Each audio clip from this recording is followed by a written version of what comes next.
Maganda yung ceiling niya. Hello po, ayan. Ito po yung bahay kubo po. Home service po dito sa Alcala. Ayan, ito po yung harap niya.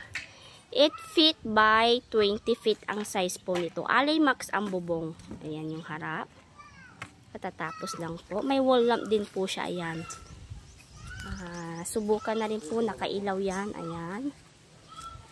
May ilaw yan. Sliding door yung entrance po niya. Pasok po tayo. Ayan. Ito yung TV divider po niya. Ayan. Tapos yung flooring, naka-vinyl po yan. Ayan.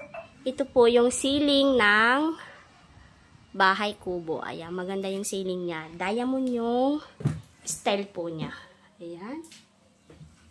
Din po natin. Ayan. May cob light pa yan. Ayan yung cob light niya. With cob light. Tapos yung TV divider niya, may ilaw din yan. Ayan. Ayan po.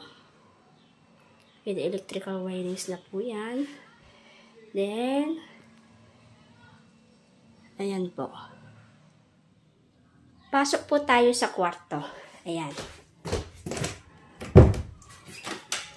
Ito po yung kwarto niya. Naka-vinyl din po siya. Bali, yung customer ko na po daw ang maglalagay ng bed po. Ayan. Meron po siyang mga lagayan ng gamit. Ayan po. Layer po siya na cabinet. Ayan. Lalagyan na lang daw nila ng bed po ito. Yan po yung ceiling ng kwarto. Ayan po.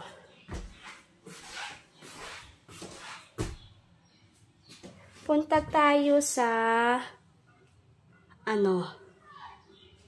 kusina. Ayan. Sa nila? Mini kitchen po nila. Sliding po yung pintuan ng nila. Ayan. Ang ganda.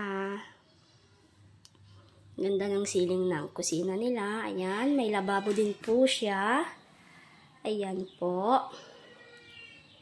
Sliding window po siya. Naka-vinyl po yung lababo nila. Pero lalagyan din daw po nila yan ng tiles. Ayan. May cabinet din siya sa baba. Meron din po siyang back door po. Ayan. Kaya sakali magpa-extension sila ng CR po. Ayan.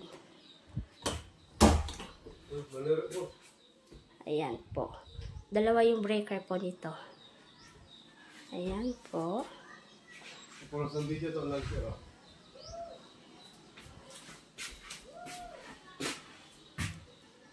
Ayan. Yung ceiling niya sa gitna.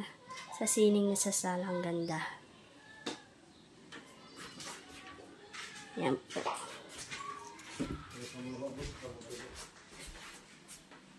Ito naman, lagayan ng alak daw. Lalagyan nila ng mga alak yan. Pinasadya po nila.